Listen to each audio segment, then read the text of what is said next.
When one shows up on time, be wary. Although this is going to be weird, and it's going to be about a different. Title of the conference was something like Ground Truth or Turtles All the Way Down. And so it seems as though there's one rule ad. I don't think it rules them all. And it might be just hyper-ruleal turtles all the way down. Yes, it's on the back of an infinite number of hyper-ruleal turtles. Various people are commenting on the outrage of hacking the universe on a MacBook Air. Welcome everyone now in temporally in the future. I'm the current person speaking to you. This is the memes of destruction because it says it right there. But I watched a video from a wonderful person, Mr. Anton Petrov, and it got my noggin a jogging. And it basically ripped off all his links and stuff like that. Credit and everything is in the doobly-doo. If this is your type of thing, totally check it out. If you that's up your alley. But what do we have right here? Well, essentially, there were a bunch of observations. If you ever heard of something called Bose-Einstein condensate, what is it? Where you take like a whole bunch of just like gas and basically you ionize it, basically kind of strip off the electrons, and it starts to assume some more quantum properties. Even though it's something that's like, wait a second, this is more of like the atomic scale. We're supposed to know what's going on, kind of, sort of. We think we do. We're working on it. But all I know is apparently they noticed when they started to rotate it, some vortices started to appear. So we have it here. Vortex lattices. This is something that, to my knowledge, is something that comes up within superfluidity. I believe it was Professor Feynman that said at one point people took like liquid helium and stuff. So it's really freaking cold, but apparently, in my opinion, due to gravity, it ends up climbing up the sides of things because it has zero viscosity, apparently. That's that thing within SERP and like the oil and stuff you put in your car to keep stuff flowing and everything. There's different levels. Oh, welcome, my friends. Well, I see there's actually some people watching. Well, that's really cool. But what ends up going on? Basically, at one point, they have that. So basically, if you had a bucket, you fill it with liquid helium. If you start spinning the bucket technically perfectly, at some point, normally water just starts to go up the sides. For a superfluid, it will stay there, but in order to release the energy and the tension that's built up there, little vortices start to kind of appear around it. And apparently they started to appear in almost a triangular lattice structure. Asked Professor Wolfram about triangles at one point. Apparently they're important. There's a video somewhere in the archives. Just look up triangles. But as we can see, yes, some 3D pictures as well that I totally used for the screenshot there. Now, if only there was something that could give us some clue about what might be going on in vortices on the quantum level, perhaps we can extrapolate that to the cosmic level. We go over to, and basically they go over the different numbers and stuff, things and doobly-doo. Basically, I'm restricted to access. I might need to pay for it or actually enroll. I consider myself an eternal student. I think most knowledge should typically be free. Just my opinion. Abstract quantized vortices play a key role in superfluidity and superconductivity. Oh yeah, because we also had a video at some point where I think it was Brown University, their Department of Physics, twisted bilayer and multi-layer twisted graphene. That's that hexagonal lattice because it's carbon, kind of like the thing that's in like the old number 2 pencils. But apparently, if you start to twist that, they notice the electrons rather. I'm not sure if this is the same thing as Cooper pairs. I'm not a professionally, academically trained physicist, but it just kind of sounds like they're doing the old kind of like do-si-do. It's like swinging your partner around and round, and you're going through in the. I'm like, isn't that the thing that makes most sense? I had never done a video on it. I'm like, I should totally do a video on it, but hey, say la vie. But this is very interesting in that, yeah, it's shredding that, but we continue onward. Bose-Einstein graviton condensate in a Schwarzschild black hole. We're getting deep. Because here's the thing: people are like, oh, a black hole, it's basically a giant quantum particle. Here's the interesting thing. We'll go into this just a little bit, and we're going to conjecture very heavily ahead. It'd be pretty cool if it was true. We analyze in detail a previous proposal by de Villiers and Gomez that black holes could be treated as consisting of a Bose-Einstein condensate of gravitons. In order to do so, we extend the Einstein-Hilbert action with a chemical potential-like term. So again, that Einstein-Hilbert action, that's basically, I believe, in metric tense. It's like, what's actually going on here? It's like, all right. Again, I could be completely wrong. And basically, you're trying to, it's like, well, we're going to take a whole bunch of atomic molecules and we're going to mash them together. Thus placing ourselves in a grand canonical ensemble. It sounds like they're trying to solve it all. Cool. The form and characteristics of this chemical potential-like piece are discussed in some detail.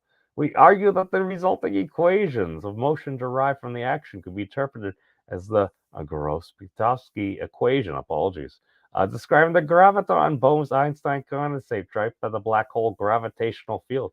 After this, we proceed to expand the ensuing equations of motion up to a second order around the classical Schwarzschild metric, so that some nonlinear terms and the metric fluctuations are kept. Oh, so it sounds like they're adding in a little wiggliness.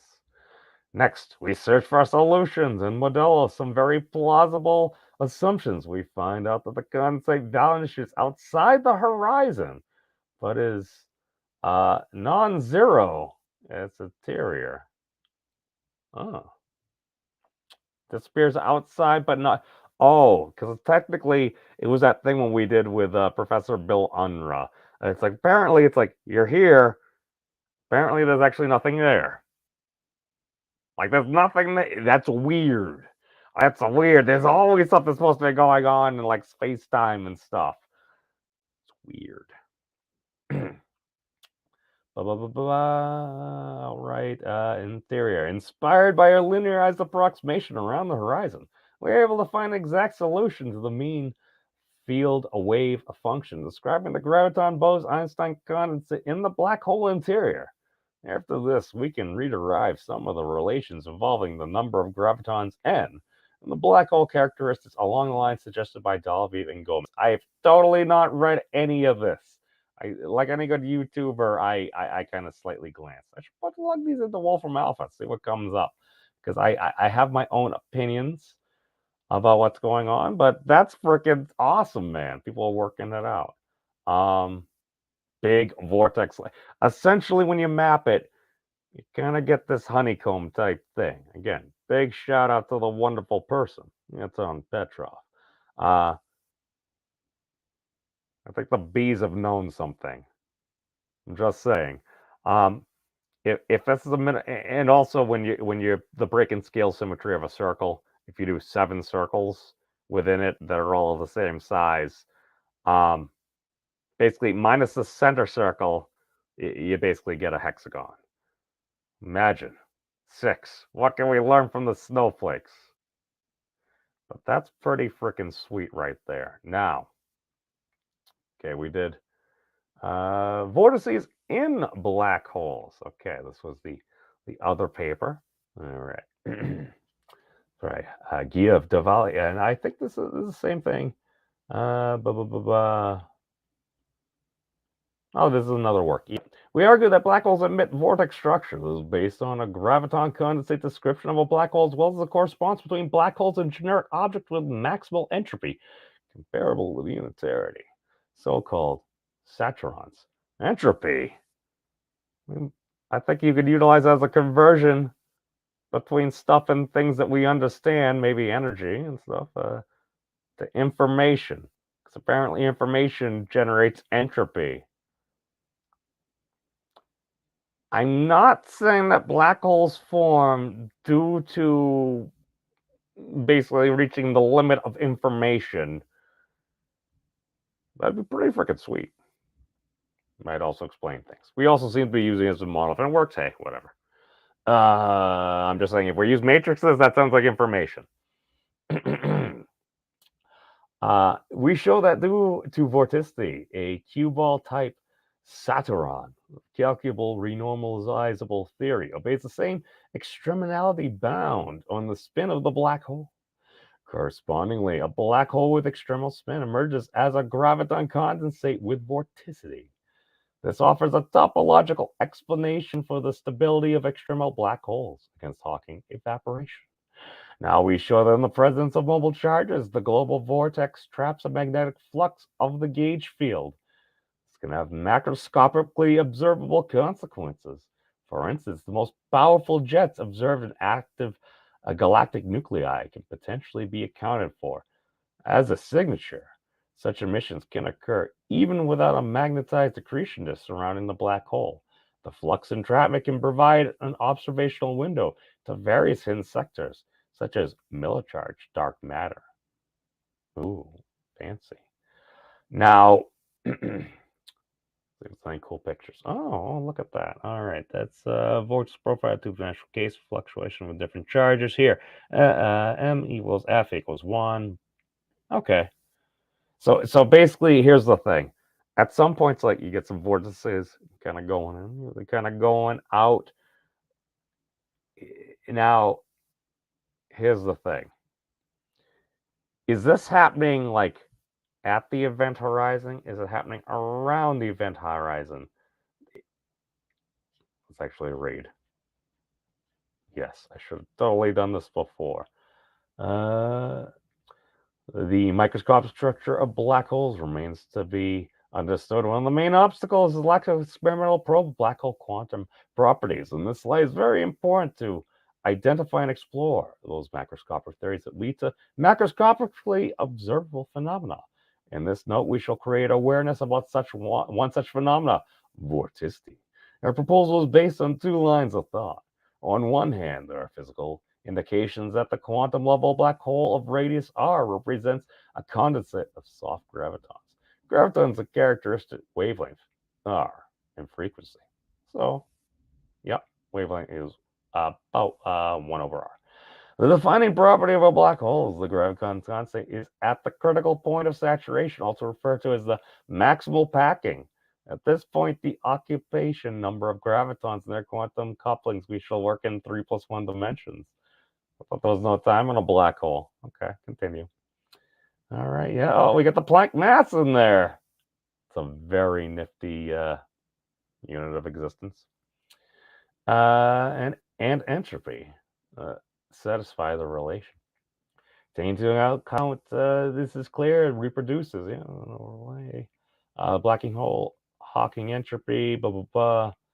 Manifestation of follow up or bound. Okay, so it sounds like they're basically calculating it. Okay. Black hole's Maxwell spin in terms of vorticity of the graviton condensate, while this particle charge. I'm totally skipping it, aren't I? Coupling theory. Okay, here we go. Of course, it's at the very next paragraph. I decided to be lazy. On the other, it's been argued recently that the expression is not specific to black holes or gravity. Rather, it represents a particular manifestation of the following universal upper bound imposed by unitarity on the microstate entropy of S of a generic self-sustained bound line of R. I'm very glad that I read the next paragraph. Because again, I do not have an official degree in physics. I am a dude on the internet. It sounds like they're saying that this might be a manifestation of something intrinsic to our existence. Only I could think of something that might help this. We're going to finish looking for our thing. Blah, blah, blah. S equals 1 over A equals R2 of 10 by F2. Where A is the running coupling of the theory evaluated at the scale R, and F is the decay constant of Goldstone modes of symmetries. I believe those are bosons. Spontaneously broken by the bound state. Furthermore, we argue that there exists a large class of objects Saturating this found that such objects, so-called saturons, exhibit close similarities with black holes. This proposal has been verified on multiple examples. The correspondence between black holes and generic saturated systems opens up the possibility of using saturons in calculatable theories as laboratories for understanding well-established black hole properties and for predicting new ones. The goal of this present letter is to provide one more link in this correspondence. Our main message is that black holes and other saturons naturally support a vortex structure. This imposes an upper bound on the Saturn spin very similar to the external bound on a spinning black hole. This offers a microscopic explanation of black holes' maximal spin in terms of vorticity of the graviton constant state. The vortex structure, when interacting with a neutral plasma particles charged with the sun, gauge symmetry such as electromagnetism, necessarily traps a magnetic flux. And trapping can have some macroscopically observable consequences. It can also provide an observable window in various hidden sectors, such as millicharged dark matter. Cool. All right. What the heck is the conjecture here? Good to see you, Snacks and Dave, if you're all still around. I'm a terrible live host, but all I'm saying is, now hypothetically, let's just say if you're going to reach a state where, if you're going to try to be as simple as possible, achieve balance, because flowing through all there is balance. What happens if you got something really massive that's basically, apparently, also pressure increases as the gravity is getting greater and greater and this and that and stuff's going boom? What happens if you're reaching a maximally dense state of information? Or just even stuff, whatever you're going to break into, quarks, quark pairs, this, that, quark gluon plasma, strange matter, stuff like that. They're proposing Bose-Einstein condensate of gravitons. That's cool. What's a graviton? I don't know. Is the force carrier or something? I mean, you could just say it's the curvature of space-time. If it gets really extreme, what form might it take? I'm just saying that if you're going to have an extreme lot of stuff doing a whole lot of complex things come down, what might it look like? Now, again, I'm not saying that this explains everything. I'm just saying it's the smallest balanced non-compact manifold that we have. That's a double cover of the Giesking manifold that emits a Klein bottle-like structure. That its first, I believe, homology group is the integers. It's also the simplest knot that actually projects a hyperbolic complement. This is the complement of it. This is what happens when you take the fourfold, the one knot beyond the trefoil, and you kind of go. I'm just saying that, what if we actually assume that there was... I've seen videos where you could turn like a sphere inside out, or at least a ball. If you're going to follow the principle of least action, least whatever it is, least energy, how are you going to transfer and try to balance all that energy? Maybe you just go fully boom. Sometimes supernovas do that. Occasionally they'll leave a neutron star, occasionally a black hole. What's the claim I'm going to make? My claim is the black hole, you end up hitting a double cover of it. I mean, either that, it just hits a mass of just so much, and it's like, light doesn't go away from it anymore. Okay, that's cool.